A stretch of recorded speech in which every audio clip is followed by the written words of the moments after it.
अब हमने अपना सेकंड पॉइंट किया, उसके बाद थर्ड पॉइंट में हम देखेंगे पंजाब प्रांतीय कॉन्फ्रेंस। अब जैसे जैसे आप देख रहे हो कि हरियाणा के लोग क्या धीरे धीरे जो राजनीतिक जागृति उनमें आती जा रही है, जो गतिविधियाँ भारत के उसमें हो रही हैं उसमें वो भाग ले रहे हैं।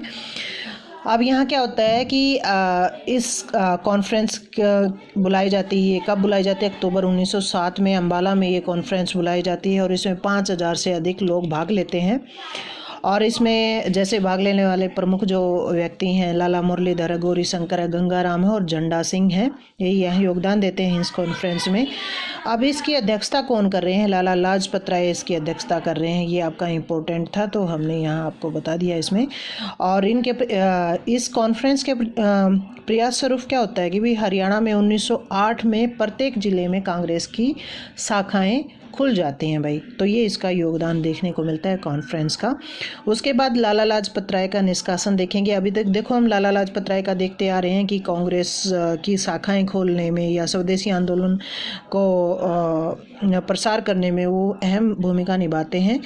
तो अंग्रेजी जो सरकार है वो इसको सहन नहीं कर पाती, इसलिए क्या होता है 9 मई 1907 को वायसराय है, ये भारतीय वायसराय लॉर्ड मिंटो, ये क्या करता है, पंजाब के एक लेफ्टिनेंट गवर्नर हैं सर डेंजिल एबेस्टन, इसके कहने पर लाला लाजपत राय को देश निकाला दे करके कहाँ भेज दिया जाता है भाई? बर्मा के मांडले जेल में इसको भेज दिया जाता है। तो देखो ये क्वेश्चन आपका अगर भारत के उसकी बात करें हिस्ट्री की या फिर आपका हरियाणा का जी के जो क्वेश्चन आते हैं दोनों के हिसाब से बहुत इंपॉर्टेंट है। पूछा जाता है कि कहाँ भेजा जाता है, कब भेजा जाता है, किस के टाइम पीरियड में भेजा जाता है।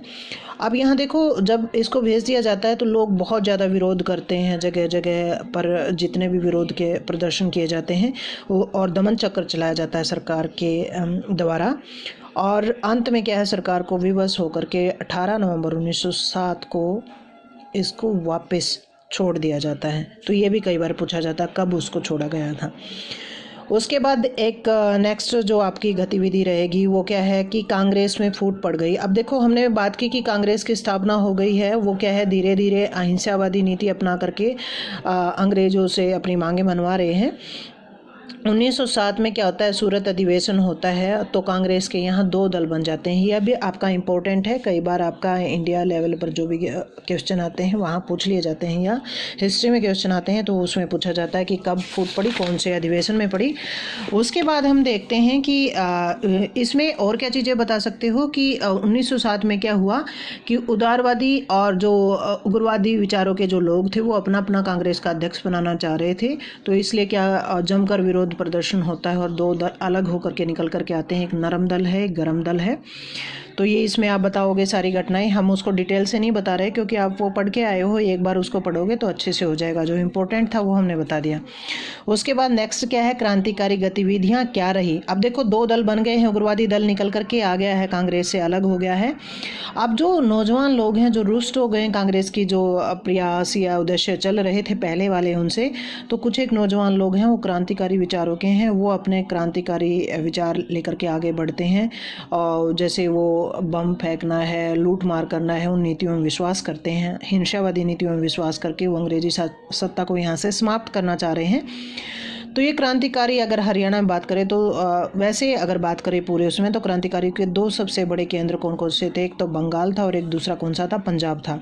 और हरियाणा में केंद्र कौन सा रहा प्रमुख, वो आपका अम्बाला रहा क्रांतिकारियों का। और यहाँ के जो डिप्टी कमिश्नर थे मिस्टर सिकेस, उन्होंने क्या किया, इन क्रांतिकारियों के विरुद्ध क्या है दमन नीति वो अपनाता है। और इसलिए क्रांतिकारी क्या करते हैं 29 दिसंबर 1909 को इसको बम से उड़ाने के योजना बनाते हैं, लेकिन वो अपने घर में नहीं होता, उसका नौकर मारा जाता है, तो वो ये सफल नहीं हो पाते हैं। उसके बाद फिर से जो ये है कमिश्नर है ये दमन चक्कर चलाता है, लेकिन क्रांतिकारियों के जो हौसले हैं उसको पस्त नहीं कर पाता है। उसके बाद नेक्स्ट जो अपनी घटना रही वो क्या है, मार्ले मिंटो मार्ले सुधार आपका सुझाव जो है, ये क्या होता है कि ब्रिटिश सरकार भारतीयों की जो अशांति है उसको दूर करने के लिए क्या है एक अधिनियम लेकर के आती है 1909 में। और इसको मिंटो मार्ले सुधार क्यों कहा जाता है, क्योंकि ये 2 व्यक्ति थे इस अधिनियम को लाने वाले। ये हम पढ़ भी चुके हैं पहले, आपने जब आधुनिक भारत पढ़ा होगा तब इसको पढ़ा भी होगा। तो इसमें क्या किया गया, वैसे तो अशांति को दूर करने के लिए लाया गया था, लेकिन जो इसकी इन्होंने अपने प्रयास बताए, उद्देश्य बताए, तो उसमें क्या है, एक पृथक चुनाव प्रणाली ये लेकर के आए, जैसे हम सांप्रदायिक चुनाव प्रणाली कहते हैं वो, और अलग से चुनाव मत देने का अधिकार इनको दे दिया गया। हिंदू मुसलमानों में एकता को भंग करने का ये प्रयास किया गया। तो इस अधिनियम के तहत क्या, हरियाणा में पंजाब लेजिस्लेटिव असेंबली है, 2 सदस्य यहाँ से गए हिसार के, राय बहादुर जवाहर लाल भार्गव, और रोहतक से कौन गए, राय बहादुर चौधरी लाल चंद गए थे इसमें। तो हरियाणा में क्या है, इस अधिनियम का भी विरोध हुआ जैसे भारत में हो रहा था। तो ये हमने सारी घटनाएं की। उसके बाद अगली घटना है अपनी प्रथम विश्व युद्ध, वो बाद में करेंगे।